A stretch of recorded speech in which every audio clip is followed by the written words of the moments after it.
Olá pessoal, tudo bem com vocês? Estamos aqui estreando o Papo de Frente Podcast.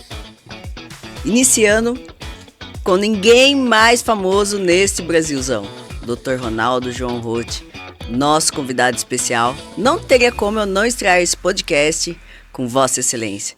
Muito obrigado, doutor, por aceitar meu convite. Dê boas-vindas aí aos nossos telespectadores. Muito obrigado, doutora Joyce, por esse convite. Um convite importante, ímpar, né? Quando se está inaugurando aí a primeira entrevista, aí, o primeiro podcast do Papo de Frente, né?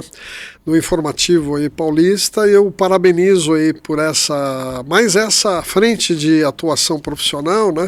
Cumprimento a todos os nossos seguidores aí que estão prestigiando essa abertura, né, desse podcast que promete muito, né? Até pelos nomes aí que eu já soube aí que virão aí nas próximas semanas. Então vamos bater um papo descontraído sobre aquilo que é importante para o policial, sobre aquilo que é importante para quem atua na área de segurança, para o cidadão que necessita conhecer informações, essas questões, né? E também para os estudantes de direito, sim, né? Que também estão aí sempre à procura aí, né? Acompanhando bons programas, né? Então, parabéns. Obrigado, doutor. Estamos aqui estreando o nosso podcast Papo de Frente, com entretenimento, parte jurídica, política. Então, pretendemos aqui trazer vários assuntos da atualidade também e com Vossa Excelência aí tratar de alguns pontos específicos. Me sinto honrado aí por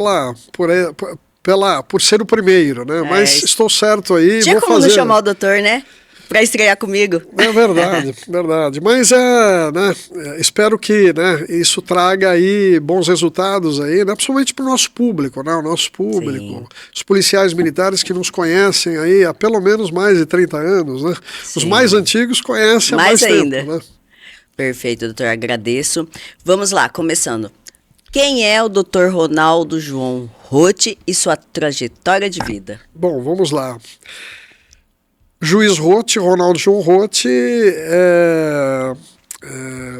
diria assim, é um abnegado, né, pelo estudo do direito, um profissional de segurança e autor de livros, né, escritor, palestrante no Brasil todo, professor há 35 anos. Mas a minha trajetória, ela se inicia, meu primeiro emprego foi o ingresso na Polícia Militar, quando, aí nos idos de 1975. Nossa! Fui bem sucedido num concurso para a Academia do Barro Branco, né?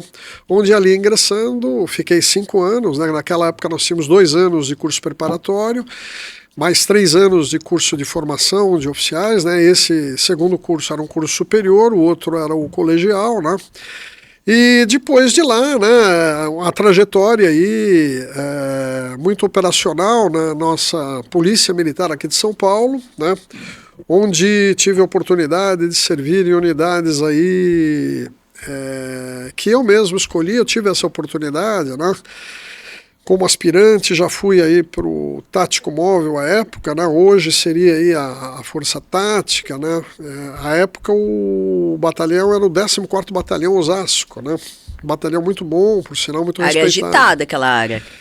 Era, mas os tempos eram diferentes, né? Sim. O Osasco, para você ter uma ideia, o Batalhão 14, ele tinha como área de responsabilidade 14 municípios. Então ele pegava o eixo ali da Castelo, também ali da Raposo e até da BR.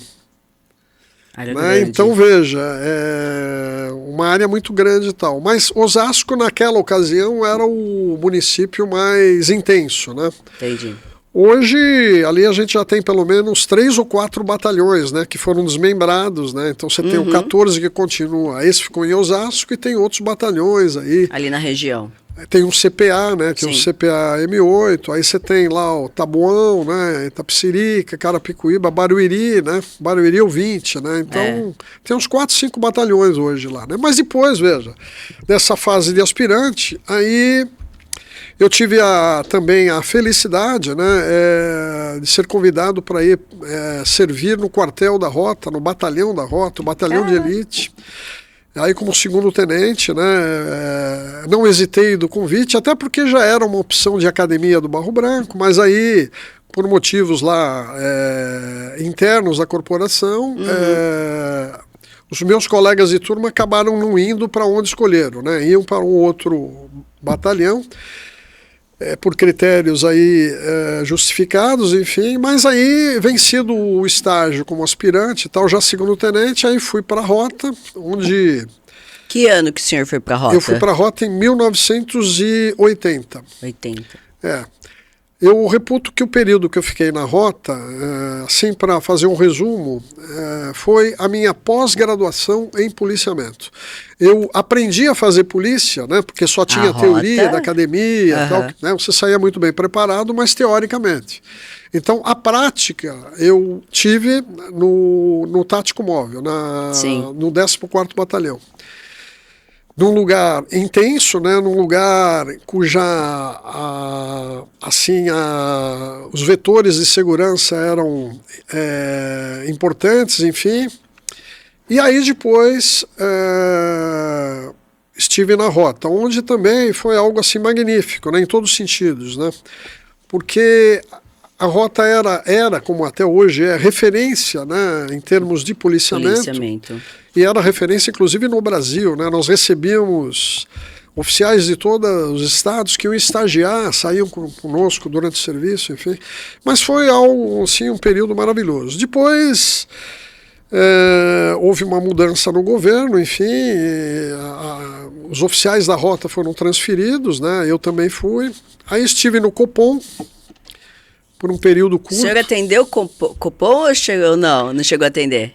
Então, eu era lá o chefe de operações, né? O oficial lá, ele tem uma responsabilidade muito grande. Você tinha as equipes lá, as cabines que atendiam as ocorrências, e você coordenava tudo aquilo, né? Resolvia os problemas que surgissem ali. E foi um período também, assim, diferenciado, porque daí eu pude perceber a temperatura de São Paulo, né? Sim. Porque uma coisa é você estar num setor atendendo no dia a dia aquela na rua, área, nas ocorrências. a rede rádio e tal. Outra é você estar em toda a capital, né? Então é algo porque são assim, situações totalmente diferentes. Rota para o Copom. Sim, mas a experiência minha já de Tático Móvel e Rota, tirei de letra ali, foi tranquilo. Depois de lá, veja, tive uma passagem pela Alesp, no efetivo da Alesp, que era muito pequeno. Naquela época, nós tínhamos, salvo engano, acho que 15 policiais. Na Alesp, hoje é bem maior, né? Depois fui para o policiamento de trânsito. Sim. Também foi uma experiência diferenciada, o trânsito, né? Eu com aquela visão de policiamento, de enfrentar a criminalidade. E depois, tá no dia a dia, combatendo o crime. Sim. E aí, né, delegacia de polícia, né? Isso a gente vivenciava no dia a dia. Ocorrências delicadas, troca de tiros, enfim, tudo que era dentro ali da realidade, né, daquela ocasião. Depois fui para o trânsito, gostei também, Sim. Foi bacana. Aí fui para a escola de sargentos, né, porque eu fui promovido aí de segundo tenente para primeiro tenente. Em virtude da promoção, né, a mudança de um batalhão para outro é mais ou menos natural. Aí eu fui para a escola de sargentos. Bom, batalhão, escola de sargentos, Cefap à época, né? Hoje é a Escola Superior de Sargentos. Então. Foi um dos lugares, assim, mais prazerosos que eu atuei. Eu fiquei, na verdade, 4 anos ininterruptos na Escola de Sargentos, né? Comandando pelotão de sargentos, alunos sargentos e tal. E depois eu fui movimentado, aí eu fui para a Secretaria do Bem-Estar do Menor, cuidar da segurança da FEBEM. Misericórdia. O complexo da FEBEM no Tatuapé e no estado de São Paulo. Foi algo assim, também uma coisa puxa a outra, né? E a gente vai ganhando experiências e tal. Depois desse período, né, um período aí destacado, aí retornei para o trânsito novamente, né? Aí fui promovido a capitão. Com a promoção a capitão, com a promoção a capitão, isso em 1989, né? Eu aí fui para o quartel-general, fui trabalhar na primeira seção do Estado-Maior. Né? Conhecia o Estado-Maior de estudos na academia, mas não sabia como era, né? Bagagem. O Estado-Maior é algo assim, como é que eu vou te dizer, indescritível, porque você ali, veja, quando você está na área operacional, você tem a preocupação ali do seu setor. Sim. Né? Se você muda de tal, você tem a preocupação correspondente. Agora, no Estado-Maior, você vê tudo. Porque você assessora o comandante-geral, né? Os trabalhos que você faz, enfim, chegam ao comandante-geral para decidir, para aplicar. E eu trabalhei na área de legislação, né? Então nós fazíamos tanto a legislação interna da PM, os manuais, regulamentos, enfim, e também projetos de lei. Entendi. Então, por exemplo, um dos projetos de lei, à época que me recordo, que saiu dali da nossa mesa ali da equipe, foi o ingresso na escola de soldado, com aquela parte de seleção, de investigação. Sei. Esse projeto foi bonito, né? E ele perdurou durante muito tempo. Não duvide que esteja até hoje aí. É bem provável. E depois, aí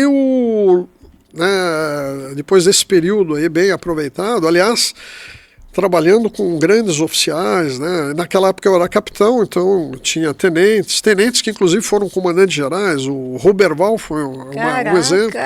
O comandante meu da primeira sessão, que era o tenente-coronel Lisboa, logo 2-3 anos depois ele foi a comandante geral. Então veja, você estava ali num ambiente muito, muito positivo, né? Muito prospectivo, enfim. Aí a PM ela teve um período que ela acabou com o Estado-Maior e se criaram as diretorias. Sim. Né? Então tinha a diretoria de pessoal, diretoria de inteligência, diretoria de finanças, só diretoria. Estado-Maior acabou. Foi um período interessante esse na PM e tal. E aí eu deixei a primeira sessão do Estado-Maior, eu fui para a área de inteligência, diretoria de inteligência. Uma viagem, doutor do céu. A área de inteligência é algo assim... Fenomenal. Fenomenal, essa é a palavra. Porque a área de inteligência, ela tem múltipla importância. Né? Sim. Na área criminal, você direciona a tropa de maneira inteligente. Né? Na área de disciplina, na área... de empregos em grandes eventos, a inteligência vai te evitar problemas. Sim. Né? Então, veja, a inteligência ela é muito ampla. Né? Então, e aí, veja, nessa atividade, né, eu sempre era convidado, né? Então isso era bacana, né? Porque os comandantes, pelo trabalho, os comandantes acabavam conhecendo, tal. Então foi bacana. E aí, veja, eu estava na área de inteligência, continuando os estudos de direito, sempre apaixonado. Quando na escola de sargento fui professor de direito, né? Então veja, eu ia correndo junto todas essas trilhas, né? Aí surgiu o concurso para a Justiça Militar.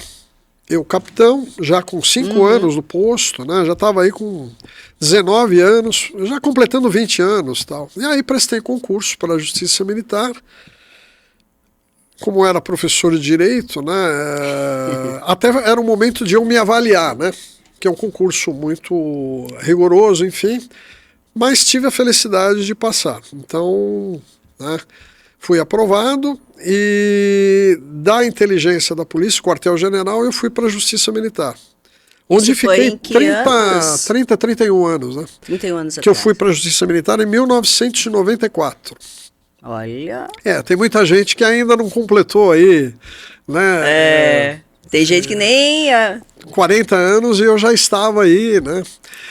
Mas, e aí na Justiça Militar, né, eu atuei inicialmente lá na 2ª Auditoria Militar, né, na área criminal, Depois eu fui para a primeira auditoria militar, onde fiquei os outros 30 anos, né? Os longos anos de vida. Então, foi, assim, espetacular.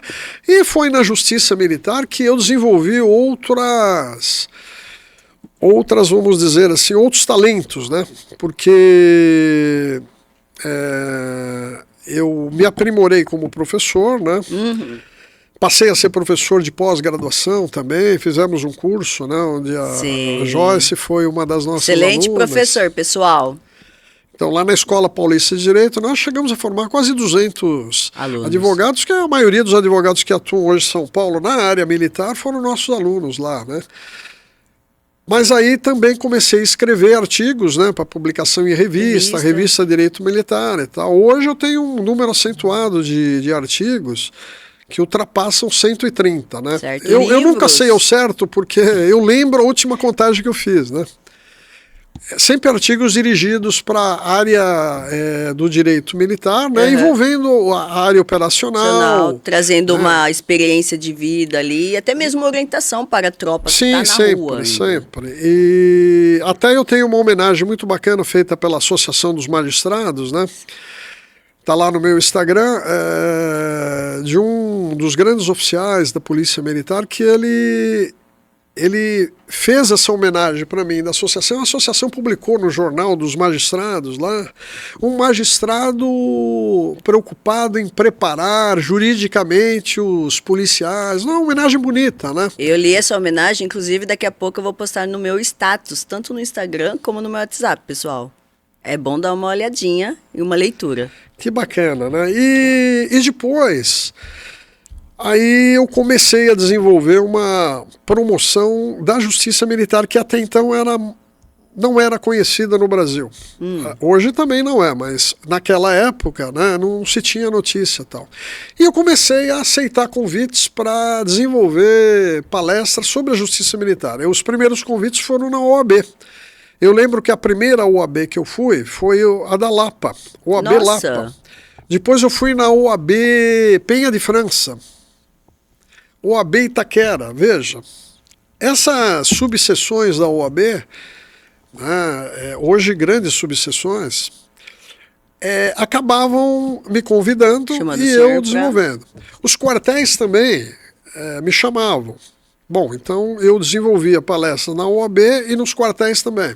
Certo. Aí eu comecei a ser convidado para palestras fora do estado, tanto pela OAB, pelo Ministério Público Militar, tenho várias palestras no Ministério Público Militar, e também pelos quartéis da PM. Né? Então hoje, por exemplo, são pouquíssimos estados que eu não fui convidado para dar palestra. O meu hall de palestras está para mais de 210 palestras no Brasil. Volto a dizer, nunca é preciso, porque a última contagem que eu fiz foi essa. Né? O meu currículo tem lá boa parte delas, enfim, tem outras que eu não atualizei, mas estão todas na memória, estão no Instagram, né? Sim, estão aí fotos registradas no celular. Todo lugar, né? Então, veja, ao mesmo tempo que era magistrado, né, vindo da Polícia Militar, professor na Academia do Barro Branco, né? Essa foi uma fase também muito marcante, né? Fiquei 11 anos como professor na Academia do Barro Branco, né? Formou diversos oficiais. Eu digo que toda oficialidade que está aí, se não foi meu aluno, né? Indiretamente é contemporâneo e sabe que eu fui professor, né? Os comandantes gerais foram meus alunos, né? Hoje já estão aí na inatividade, enfim. Mas, então eu nunca parei, né? Eu sempre, veja, a magistratura era o foco principal, né? Mas ela não me inibia de alçar outros voos, né? Então, quem é o Dr. Ronaldo João Roth, né? É uma pessoa muito conhecida no Brasil. E no mundo também, porque...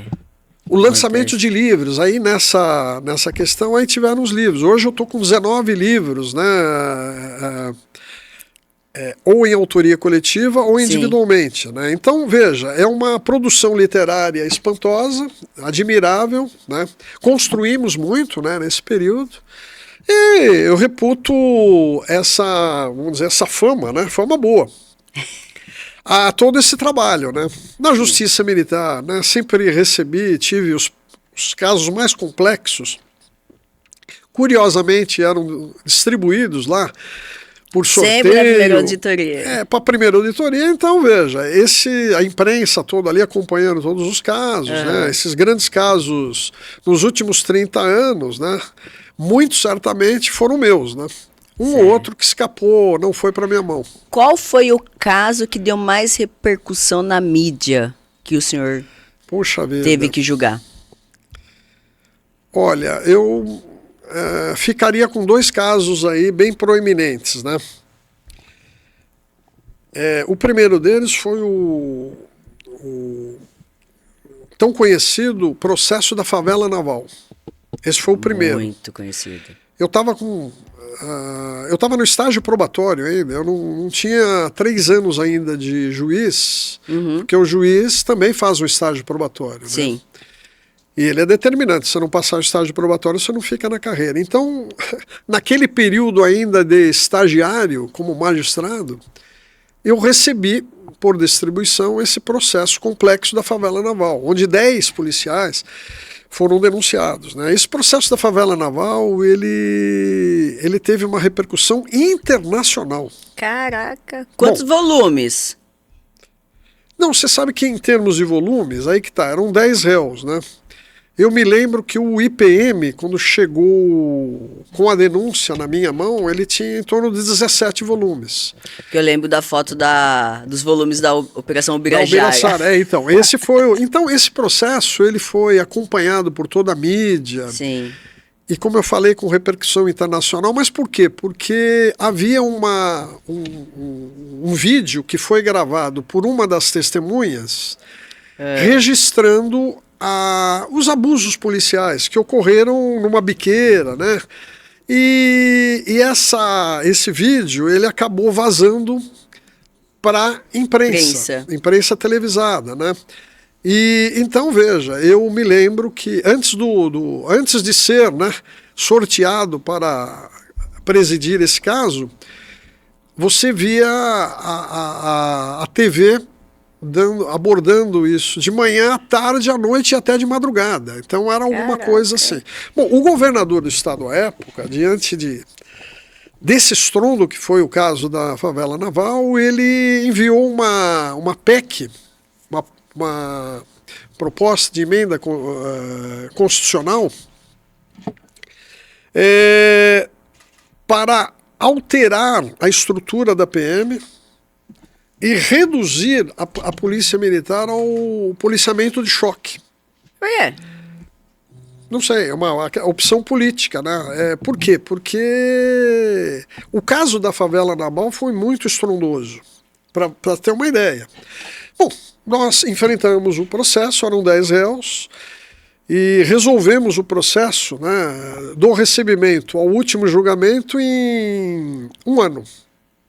Um ano. Foi assim, um processo que marcou muito a minha carreira, porque eu estava com menos de 3 anos, 2 anos e meio e tal. Que ano que foi isso, doutor?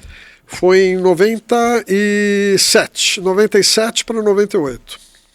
Eu entrei em 94, né? Então tá com 2 anos e meio, completando 3 anos quando começou o processo da favela naval. Em 98 ele já estava totalmente julgado.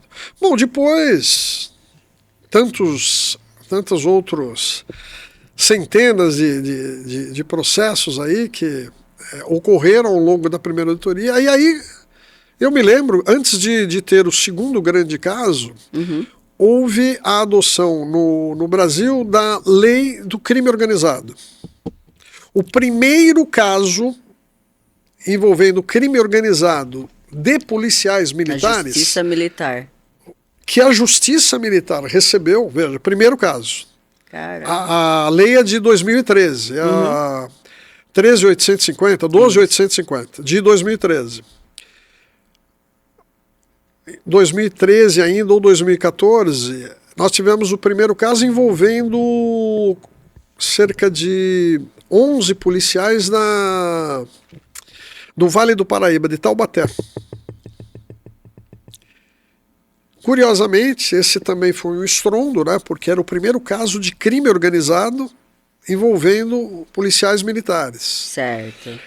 Bom, a favela naval, eu estou pesquisando aqui, eu vi que tem até livros. Sim, não, porque foi estudioso, favela naval e a questão do vídeo que foi vazado, né? Isso é um caso muito... Foi. Bom, pra você ter uma ideia, e o interessante do processo da favela naval é que eram 10 réus, cada réu com advogado, eram 10 advogados. Por que eu estou dizendo isso? Né? Porque você, advogada, sabe disso.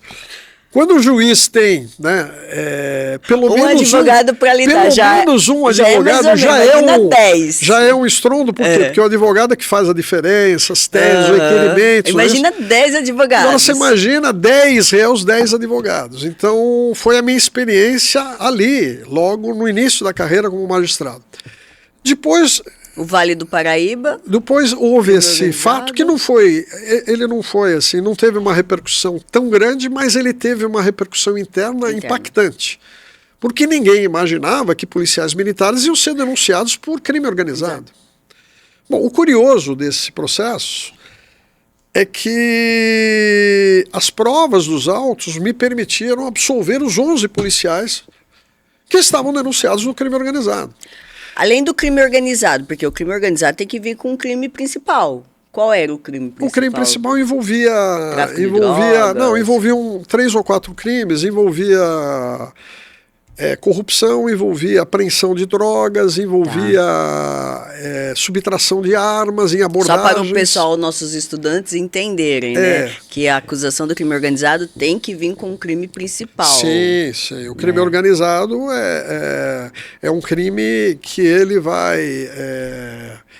Organizar ele vai exigir uma estrutura para a prática de outros delitos, né? Porque o crime organizado em si, ele depende de outros crimes, né? Então é bem essa a dinâmica tal. Bom, mas depois disso, né, tantos anos, tantos advogados atuando com todas essas atividades levadas a efeito, aí surgiu em 2018, já em dezembro de 2018, a Operação Ubirajara. Essa sim, um estrondo de processo. Essa foi marcante. Esse processo era, assim, 5 vezes maior do que o processo da favela naval. 5 vezes maior. E ele tinha uma característica, né? 53 policiais, todos de uma única subunidade de força tática, dentre 52 homens e uma mulher. Eles sofreram uma investigação pela Corregedoria da Polícia Militar, autorizada pela Justiça Militar, em ação controlada. Foi a primeira ação controlada que a Justiça Militar aqui de São Paulo praticou. Eu até escrevi sobre isso, né, como é comum fazer.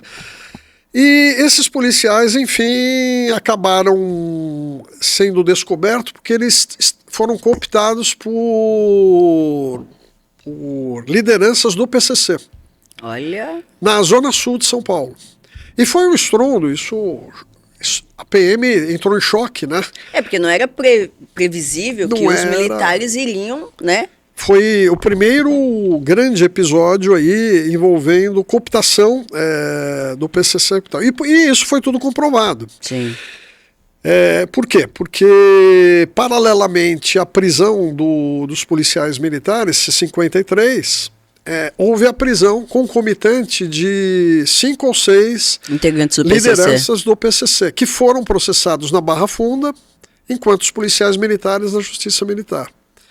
Entendi. Eu lembro que, né, ao tratar de todos os casos, a gente entrelaçava esses dois processos, né? Nossa, dia, eu lembro desse dia que foram vários mandados de prisão, busca, foi um... Bom, só para ter uma ideia, o que eu me lembro assim, vagamente, né, já faz algum tempo, foi em 2018 para 2019, eu cheguei a expedir, né, era um número assim muito grande de mandados lá de busca e apreensão, mas eu sei que esse número ficou gravado. Tinham 350 policiais, à época da Correge PM, cumprindo todos os mandados ao mesmo tempo. É lógico que cada Cada policial devia estar com uma equipe, pelo menos. Né? No mínimo ali então, de em cada uns ponto, 4 né? policiais. Isso em todo o estado, inclusive fora do estado, e em Minas Gerais também. Então foi algo que... Né, nesse dia a corregedoria trabalhou pra caramba, né? Olha, eu digo o seguinte, a primeira auditoria trabalhou mais. Sabe por quê? Porque quem preparou todos os mandados de busca e apreensão foi a minha equipe, que eu tinha 2 funcionários. Que são verdadeiros heróis, tá? Eu, juiz, sim, apreciava diante do pedido do Ministério Público, mas o trabalho operacional foi feito por 2 funcionários. Então, para a gente ver a eficiência da Justiça Militar, a primeira auditoria, né? Porque eu respondo pela auditoria que eu era o titular. Sim.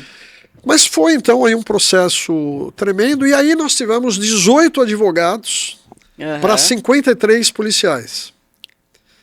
A maioria dos advogados estão aí atuando ainda, né? Já são experientes, já. Sim, e fizeram, alguns até fizeram lá EPD, etc. Mas a gente tinha advogado até da Bahia, do estado da Bahia. Então foi lá muito interessante. Não tem Tribunal de Justiça Militar. Então, mas aí os familiares, tal, aquela coisa toda. E foi bacana porque eu conheci muitos, só eram 18 advogados. Agora, o que tem de marcante no caso? Na Operação Birajara? Tudo. Desde o início... Você me perguntou quantos volumes chegaram da favela naval, né? Isso. Eu tenho de memória 17 volumes. Quantos volumes o inquérito chegou na minha mão da Operação Birajara? Bom, só para ter uma ideia, esse processo ele chegou com tranquilidade com cerca de 40 volumes de autos, o inquérito. O relatório do IPM, que foi feito por um oficial da Corregedoria, aliás, muito bem elaborado. Ele tinha 1.400 laudas. O relatório. Essa operação da Corregedoria envolveu 82 mil horas de escuta telefônica. Meu pai amado. 82 mil horas. Durante quanto tempo os policiais ficaram sendo investigados? Então, eles foram investigados cerca de 9, 10 meses. Em ação controlada. Nessa ação controlada, havia quebra de sigilo. Sim. Havia o acompanhamento de perto de todas as operações, com a troca de conversa com os integrantes do PCC, com as propinas que eram recebidas, fotografadas, filmadas, e tudo isso veio para o inquérito, né? Então você imagina, por exemplo, os autos, né, de degravação das 82 mil horas, é algo assim, né?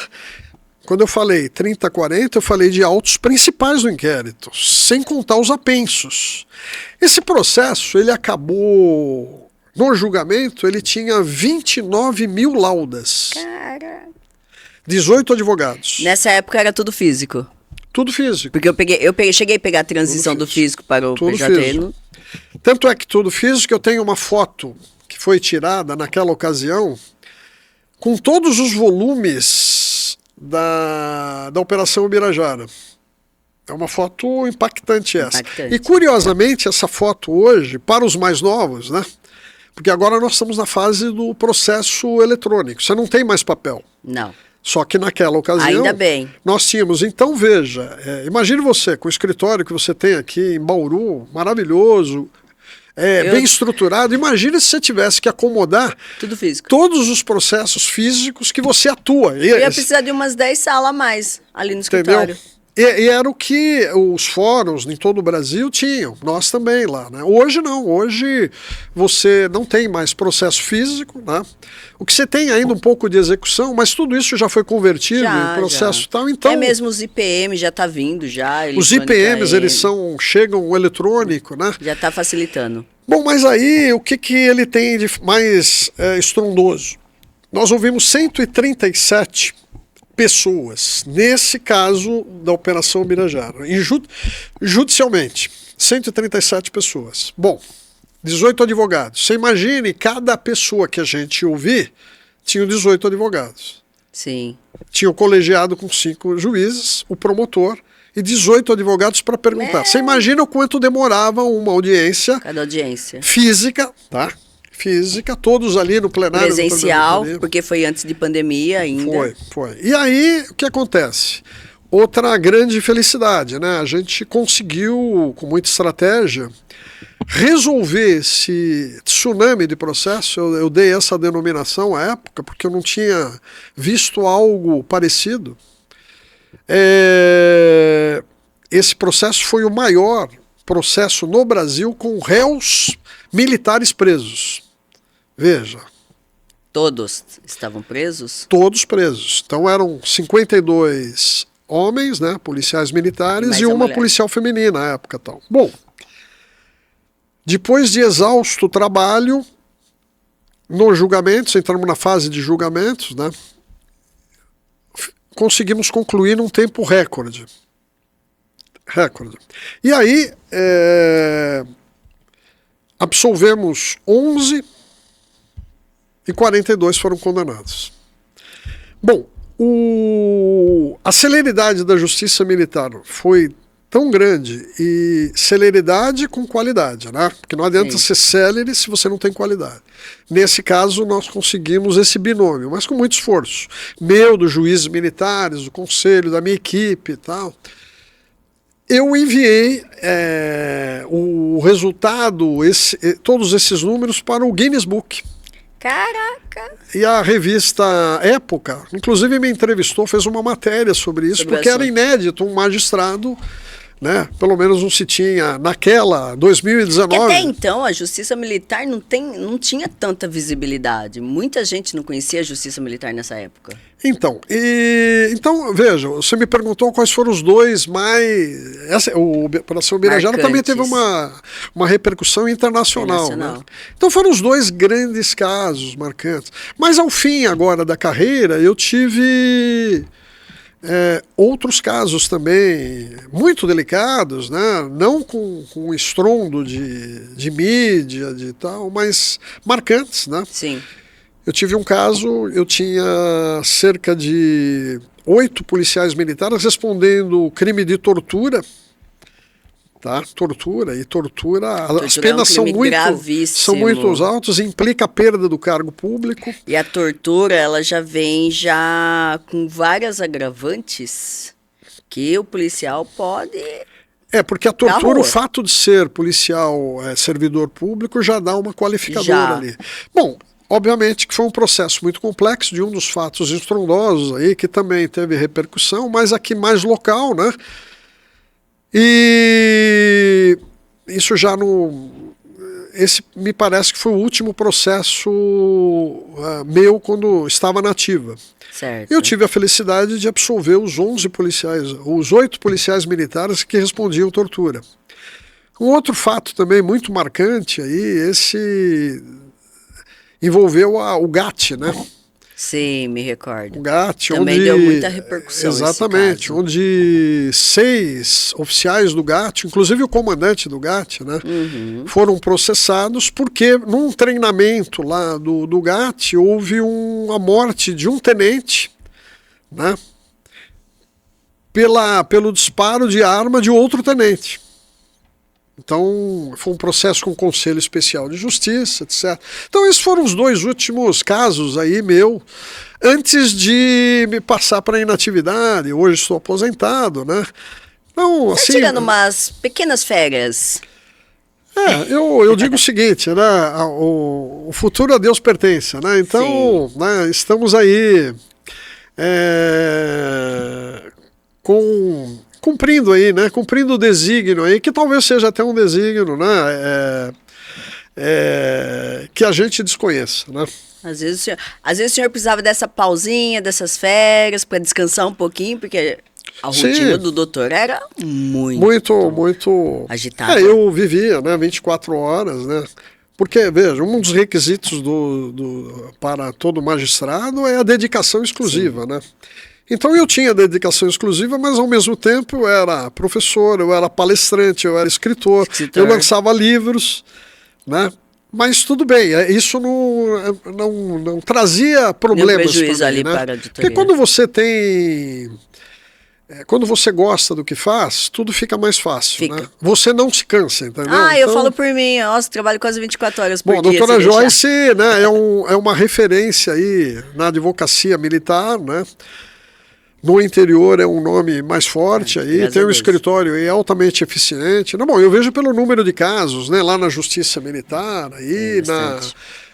na caserna, né, os Hoje processos estamos, administrativos. em média, ali, 482 processos. Bom, em é um andamento. volume de trabalho aí Gigante. respeitável, hein? Gigante. Por isso que eu digo. Eu fico feliz porque a doutora Joyce foi minha aluna, né? Na pós-graduação de Direito Militar, é especialista em Direito Militar, na Escola Paulista de Direito, né? E é bacana, não só a doutora Joyce, tem outros grandes advogados, foram nossos alunos, estão muito bem hoje, mas a doutora Joyce, em particular, é a que tem aí despontado aí. E o outro, o fato de ser mulher também, né? Também. Ser mulher e atuar na área militar é algo também... Mulher e paisana ainda. Mulher Não e paisana. tem parente militar. Essa é uma característica interessante aí. Mas tenho visto aí o número de aplausos, né? Agradeço. Da tropa em si para o seu trabalho, que é muito diligente, né? Isso é importante. Então, o policial precisa dessa resposta, né? Essa resposta, primeiro, confiante, né? Onde ele acredita no trabalho que vai ser feito, né? É lógico que o advogado não faz milagre, né? A gente ainda não faz milagre, pessoal. Isso. Não fazemos. Mas, veja, o fato de você socorrer, de você ter uma qualidade de atendimento e de você não parar no meio do caminho aquela guerra, porque a guerra jurídica, veja, ela começa com batalhas, né? Começa. Você tem várias batalhas, várias instâncias e tal. Então, tenho acompanhado, né, casos aí muito vitoriosos, né, até em Brasília, nos tribunais superiores. Então, tem casos aí que a gente está subindo no STJ, STF. Dependendo da situação, eu levo até o STF. Isso faz a diferença, né? Isso faz a diferença. Não tem como desistir no meio do caminho. Eu volto a dizer, eu fico muito assim, contente, satisfeito, orgulhoso de ver um ex-aluno meu com essa projeção, né?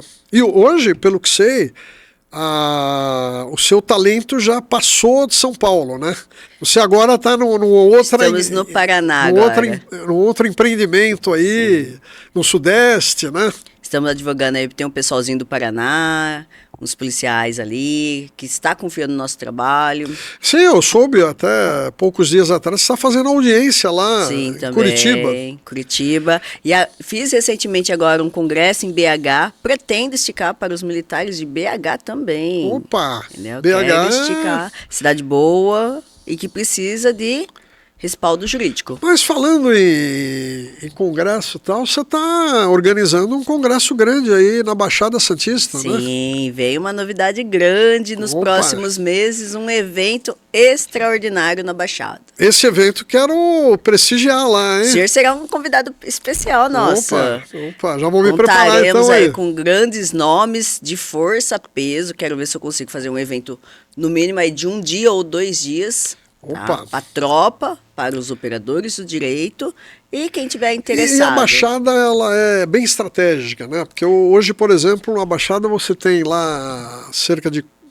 acho que uns 8 quartéis da Polícia Militar, né? Você tem as Forças Armadas, né? Então, a Baixada é super estratégica, né? Sim, e precisa, doutor. Lá na Baixada, que nem aqui, eu já organizei vários eventos, né, na região. E a Baixada eu vejo aqui em Bauru, participei até, né? Acho que foi uns 3. Pelo menos. No mínimo, né? Fez aquele evento ano passado das mulheres, né, em roda outubro. De conversa, foi maravilhoso, fantástico e surtiu um efeito. Um evento até inédito, eu não tinha conhecimento de um evento. Veio a Coronel Daniela. Sim, que dirigiu um presídio militar, ela deu uma palestra aí, marcante. Fantástica. Tenente Ângela das Forças Armadas. Ângela das Forças Armadas. Foi realmente um tremendo evento. Né? E agora eu quero superar esse evento. Quero fazer o evento da Baixada, porque a Baixada está precisando. Já vamos preparar, então, aí os policiais. Os policiais, a agenda, que em breve soltaremos a data. Doutor, vamos dar uma aula para o pessoal. com relação aos crimes militares e ao Código Penal Militar, quais foram as principais mudanças que teve nos últimos anos, que o senhor poderia citar, que se recorda? Bom, vamos lá. Quando a gente fala Código Penal Militar, nós estamos falando de crimes, né? Sim. Mas a gente tem o processo também, então o Código e Processo Penal. Então, se a gente falar o direito militar, a gente vai ver tudo. Direito militar criminal, quais as grandes novidades? Veja, a gente teve uma reforma recente, agora em dezembro de 2023, né? A Lei 14.688, que alterou muitos institutos na área militar, né? Própria suspensão condicional da pena, né? Então você tem crimes lá de detenção, né? É um período probatório, para crimes de reclusão outro. Tivemos... essa foi uma grande, então, alteração, né? A reforma do Código Penal Militar. Sim. Nós tivemos uma lei que alterou, no meu entender, foi a revolução na área criminal militar, que é a Lei 13.491/17. Essa lei, né, que já completou aí, está completar agora 9 anos, né? Ela é de outubro, né? Sim. 17 de outubro, se não me engano. Essa lei, ela ampliou o que é crime militar no Brasil. Então você tinha duas categorias de crime: crime próprio, crime impróprio. Sim. Crime próprio, aquele que só pode ser praticado pelo soldado, né, aquele que está no Código Penal Militar. O crime impróprio é aquele que está previsto no Código, mas previsto também no Código Penal Comum. Penal Comum. E uma terceira categoria é essa sim, dessa Lei 13.497, que eu batizei, né, por escrever muito, e dar muitas palestras, eu batizei essa nova categoria de crimes trazidas por essa lei como crimes militares por extensão. Super conhecida essa nomenclatura. Hoje essa expressão ela foi acolhida pela doutrina, pela jurisprudência. Hoje até os tribunais superiores utilizam. A utilizam, né? Agora mesmo no último julgamento aí, que foi acompanhado também pela área militar no Brasil todo, um caso de feminicídio, né, do Exército, que aconteceu dentro de uma unidade do Exército no Distrito Federal, envolvendo como vítima uma cabo PM, uma cabo do EB, né? E como autor um soldado do EB.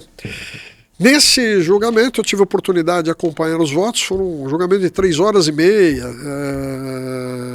ministros ali citando a expressão crimes militares por extensão. Aquilo me deixou muito feliz, porque saiu de um dos meus artigos a criação dessa nova categoria de crimes, né? E aí que é importante a doutrina, né? Porque você facilita a vida do operador do direito, né? Porque ao invés de você falar, olha, os crimes decorrentes da lei, Natal, né? Você fala, os crimes militares por extensão. Pronto, já matou. Pronto, já resolveu o assunto. E aí tem todo um estudo que a gente fez no artigo e tal. O Superior Tribunal Militar, incansavelmente, desde a publicação do artigo, ele frequentemente usa nos acordos, ministros lá. Deu uma clareza até mesmo para nós advogados, que até então ficava aquela discussão em vários crimes e dificultava a nossa vida. E então, veja, essa também foi uma grande alteração. Então eu citei 2 alterações na área penal. Sim. Agora, na área processual, a gente teve também alterações de porte. A primeira delas foi na Emenda Constitucional 45 de 2004. Essa emenda ela reformou o Poder Judiciário no Brasil, só no âmbito estadual. E criou o CNJ, o CNPP, etc. Mas, no processo penal militar, qual a grande alteração? Ela criou o juízo singular na justiça militar, que não existia. Também criou o juízo cível, né? Sim. Veio dessa emenda constitucional. Então, essa foi, eu reputo, aí uma grande alteração no cenário da justiça militar no Brasil no processo penal, né? Outra alteração, agora mais recente, você tem as decisões do Supremo com repercussão geral, que alteraram o procedimento na justiça militar, o rito processualístico na justiça militar, né? Trazendo alguns institutos que só existiam no processo comum. Então, um deles, por exemplo, que eu acho que é fabuloso, né? Ele enriqueceu o processo penal militar, foi a resposta à acusação. Se criou, então, um contraditório ao réu que é denunciado. Aquele investigado que foi denunciado, que se torna denunciado, né? Que se o juiz receber a denúncia, ele é réu. Então, a resposta à acusação já entra na situação do réu. O réu que tem oportunidade de enfrentar a denúncia e derrubar a denúncia, até com absolvição sumária. Mas está sendo difícil. Não. Bom, por isso que a teoria na prática é outra, né? Então, esse instituto, assim, cientificamente, foi fabuloso. Foi uma grande alteração. Outra alteração também foi a inversão do interrogatório. Sim. Né? O interrogatório, que era o primeiro ato probatório, ali, o juiz recebia a denúncia, citava, e já interrogava. Já marcava o interrogatório. Era o primeiro ato. Né? Agora passou a ser o último ato probatório. Então, qual é o rito? Se houve primeiro as testemunhas de acusação, aquelas que estão na denúncia, as testemunhas que serão arroladas pela defesa após a última oitiva das testemunhas de acusação, tem 5 dias para a defesa arrolar, isso é importante. Porque vamos deixar registrado, pessoal. Quem não tiver essa atenção entra, né, ele abrevia o rito, mas o Código de Processo Penal ele é bem claro.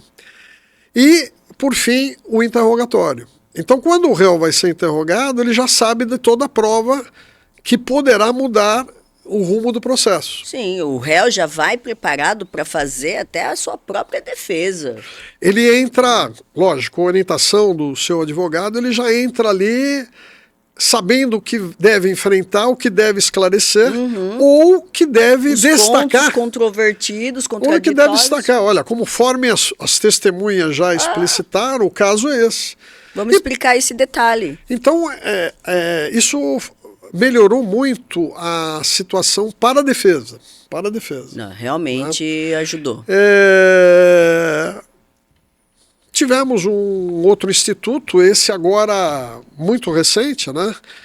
Que é o ANPP, o Acordo de Não Persecução Penal. Estava até anotado aqui que eu já ia entrar nesse assunto, doutor. Então, o Acordo de Não Persecução Penal, mas pode então abordar, não quero... Porque está muito recente, eu já tenho realizado alguns durante esse ano 2026, está sim surgindo benefícios para os policiais. Com certeza.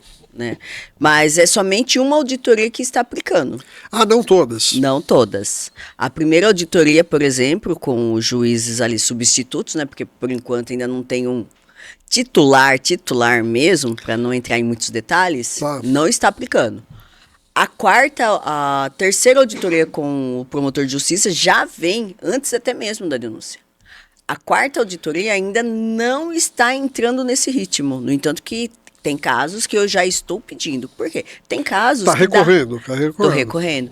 Tem casos que dá para aplicar a NPP ao policial ali, porque... que vai ajudar ele. Não, sim, eu entendo o seguinte, o difícil foi aplicar o primeiro caso. Sim.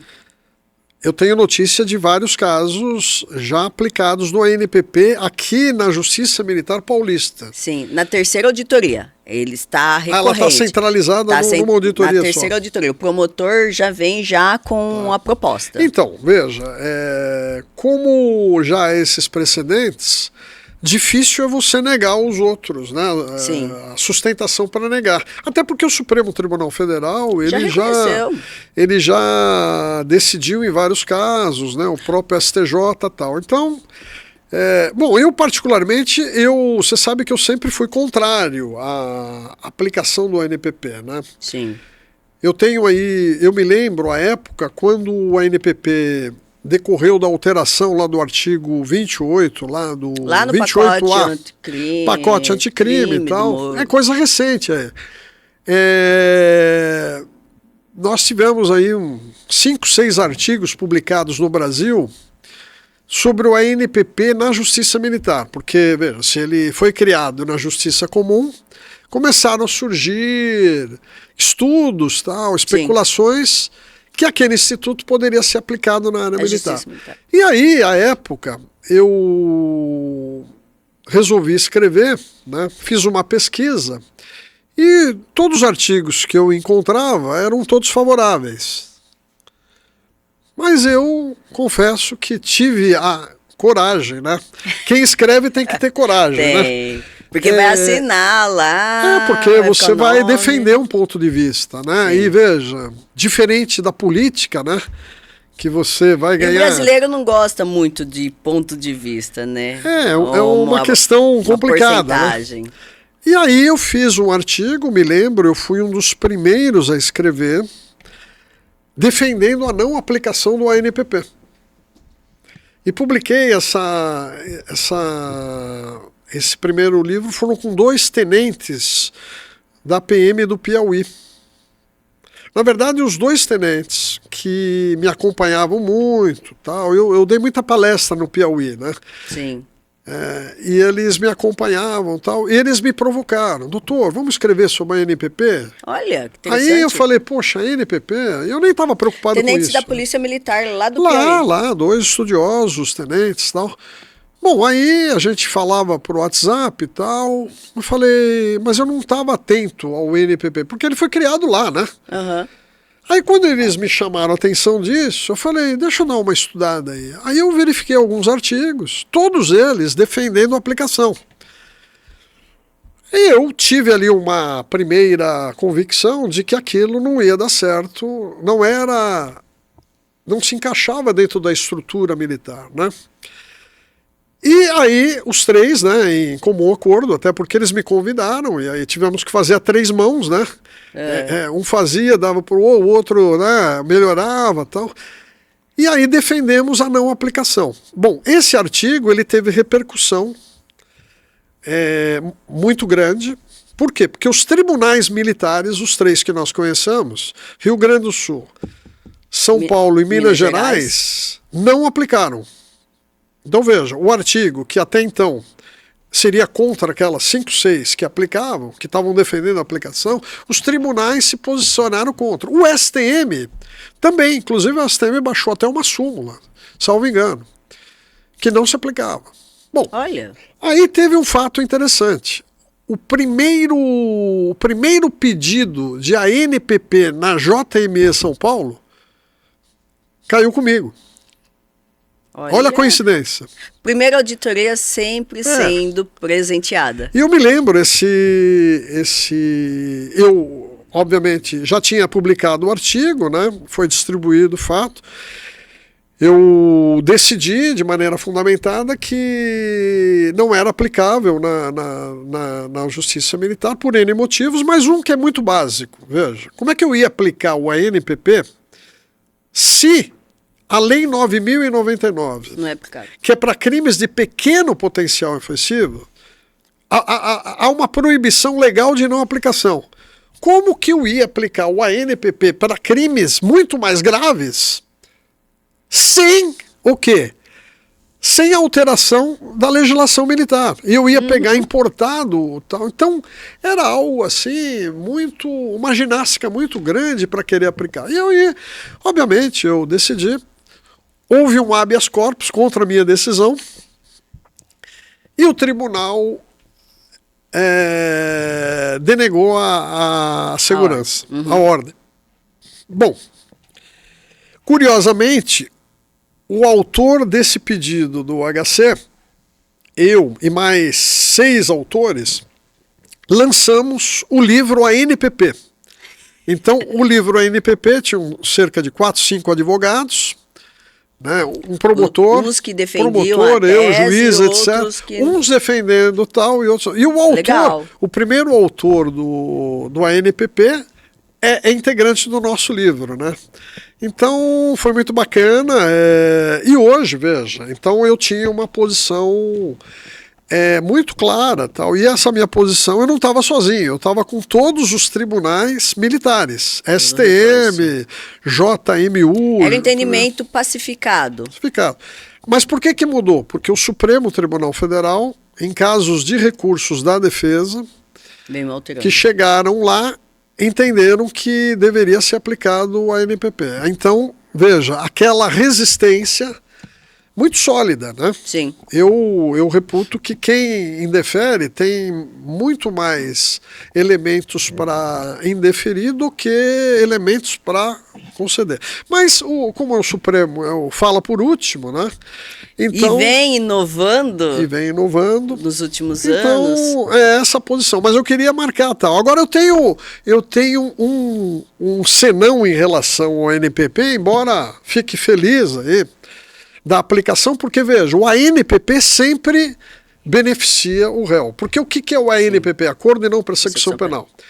Né? Você confessa a prática de uma infração penal militar e não vai receber a denúncia. Isso. Em contrapartida, vai ter lá imposições que o Ministério Público vai ali... Bom, normalmente ele está impondo ali o pagamento de um salário mínimo. Isso. Antes estava colocando uma doação de sangue, doação, né? Mas começou a dar problema, tirou a doação de sangue, salário deixou mínimo. Um salário mínimo, 30 dias para então, pagar. Veja, é altamente vantajoso para aquele que se envolve numa infração. Olha, eu vou logo admitir e não vou ter a denúncia. Você vai falar, você vai se livrar do processo crime. Só que o que acontece? Aquela confissão, ela não vai desaparecer, ela vai ficar registrada. Aquele registro oficial, ele vai ser aproveitado no âmbito disciplinar. Você praticou o crime, então, você praticou o furto, você praticou o estelionato, você praticou a fraude. Então, aqui, segundo o regulamento disciplinar, você vai ter que responder por isso. Então, vai abrir um campo para uma discussão aqui na seara administrativa. Veja só. Você se beneficia da confissão para evitar a denúncia, mas você não é imunizado na parte disciplinar e pode perder o cargo público. Sim. Por isso que eu digo, até o momento, não está vindo o RPG em cima disso. Mas eu entendo que vamos aguardar, né? As inovações do como a sua audiência é muito grande aí, né? Eu acredito que ela vai acabar provocando aí a atenção de quem... vamos aguardar, vamos pensar nesse outro problema futuramente. Doutor, vamos caminhando já para o final. Vou fazer uma perguntinha chave que eu adoro esse tema, esse artigo que o senhor escreveu, sobre os cães. O emprego do cão farejador nas ocorrências. O senhor já abordou, né, esse assunto em alguns artigos. Traz para a gente uma explicação aqui para os nossos telespectadores do material do senhor e da opinião do senhor. Primeiro que eu sou um grande amigo dos cães, né? Eu acho que, até colocando na ordem correta, né? Eu reputo que o melhor amigo do homem é o cão, né? E sempre entendi isso desde criança, tive animais, enfim. E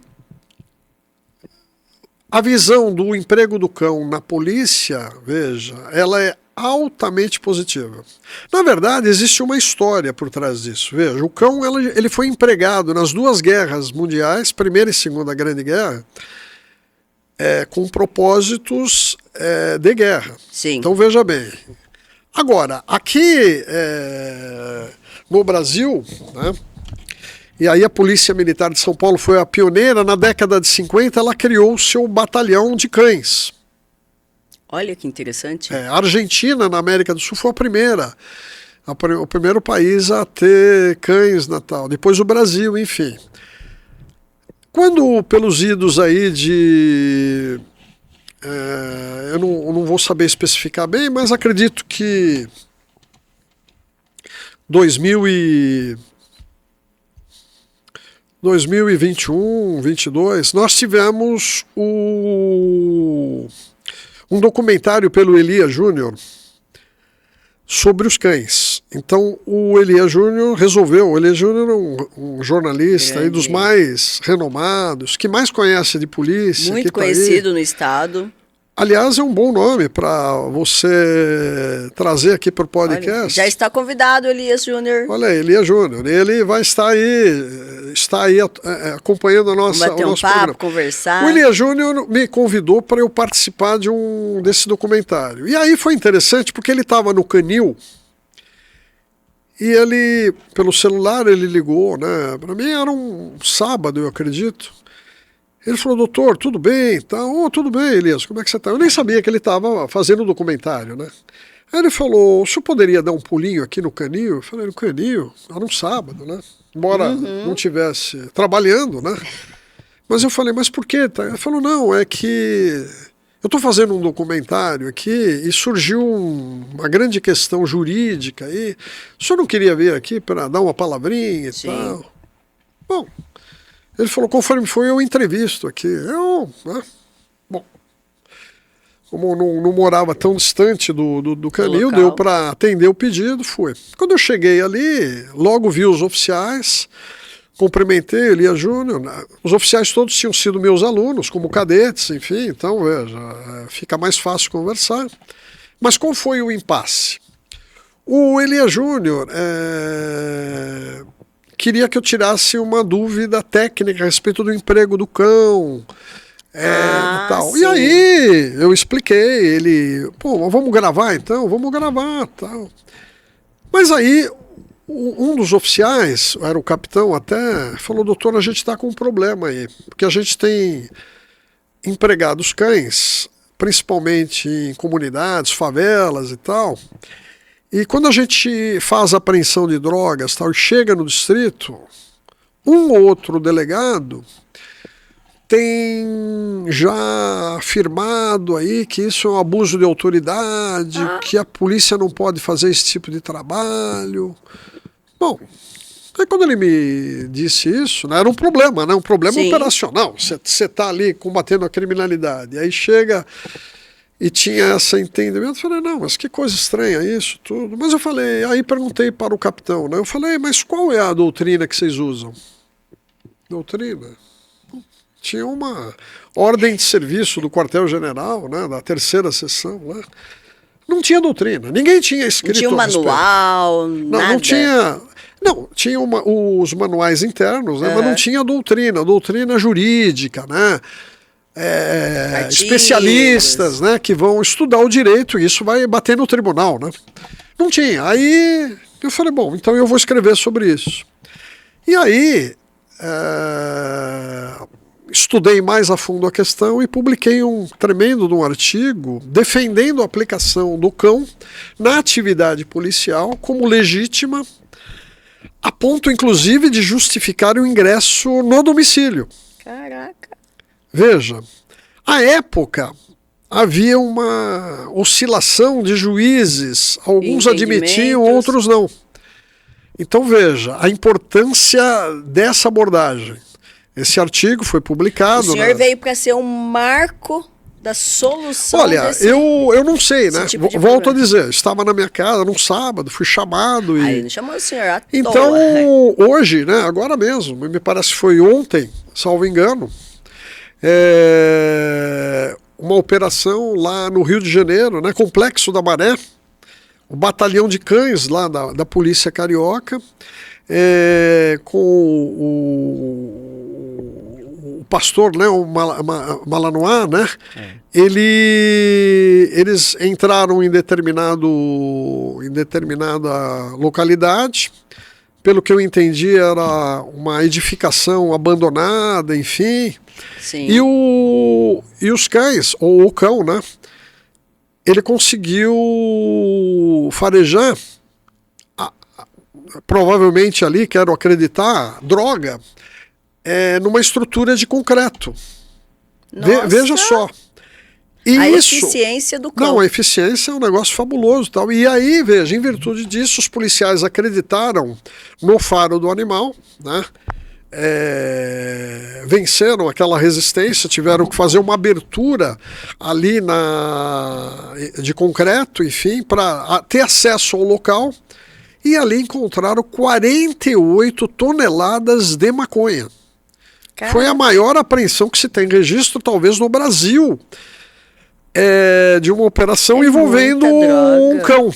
Então veja, aquele que não vê utilidade, que não vê legitimidade, que não vê importância nesse tipo de operação, veja, me parece que, né, precisa olhar a história toda, que o animal foi aplicado. Aqui em São Paulo também esses tipos de diligências ocorrem, né?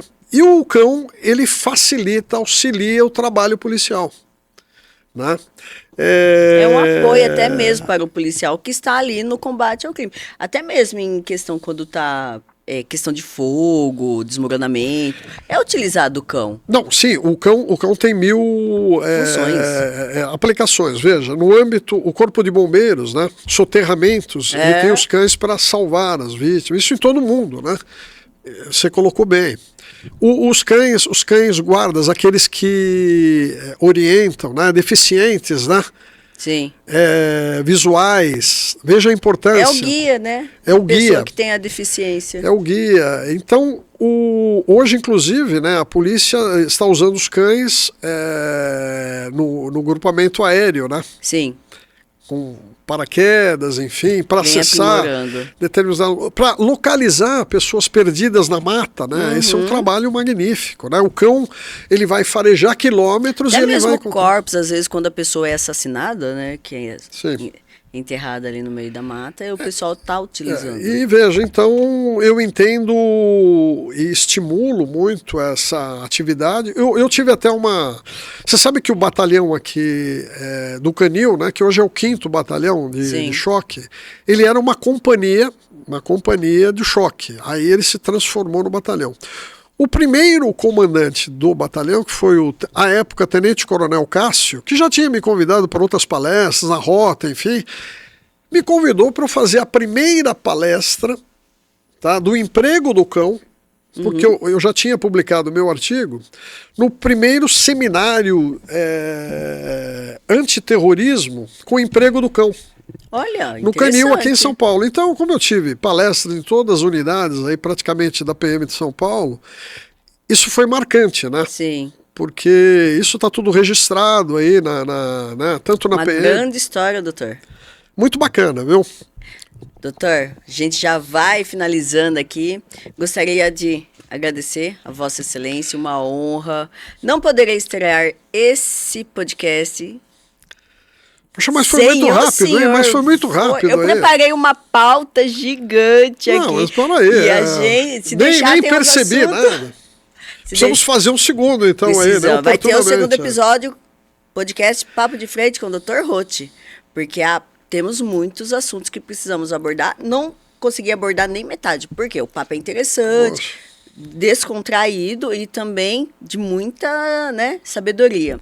Gostaria que o senhor deixasse uma mensagem aqui para os nossos telespectadores. Bom, muito obrigado aí pelo convite, né, aqui pela iniciativa desse podcast que tem tudo para alavancar, né, e deixando aí uma mensagem, né, para os policiais militares, né, que, veja, enfrentam aí uma dificuldade muito grande no dia a dia, né, dificuldade diante da falta de meios até para trabalhar, dificuldade de enfrentar a criminalidade muito bem armada, muito violenta, dificuldade em atuar em áreas que determinadas, que existe uma certa resistência com o emprego da polícia, né? A dificuldade que tem para atuar sempre em prol da sociedade, mas com a falta de compreensão da necessidade do trabalho policial, porque o policial, quando ele atua, veja, por exemplo, briga de marido e mulher, do casal, quem que é chamado para resolver o problema? Policial. Aí ele chega, se ele tomar partido, né, mas quem que está falando a verdade? O que pode acontecer? No dia seguinte, o casal se reconciliou. Vai sobrar para quem? E quem que é o vilão da história? Quem é aquele que atrapalhou tudo? Tá. Então é muito problemático a atuação do policial. Agora, então, deixando uma mensagem, veja a dificuldade que os policiais têm na questão da abordagem, né? Abordagem que hora ou outra é tida como legal e ilegal, mas não dá tempo de a gente conversar. Talvez na próxima encontro a gente converse. Então, deixar o seguinte recado, né? Sejam cautelosos, né? Atuem sim com segurança, né? Cumprindo aí o POP, né? O procedimento operacional padrão, né?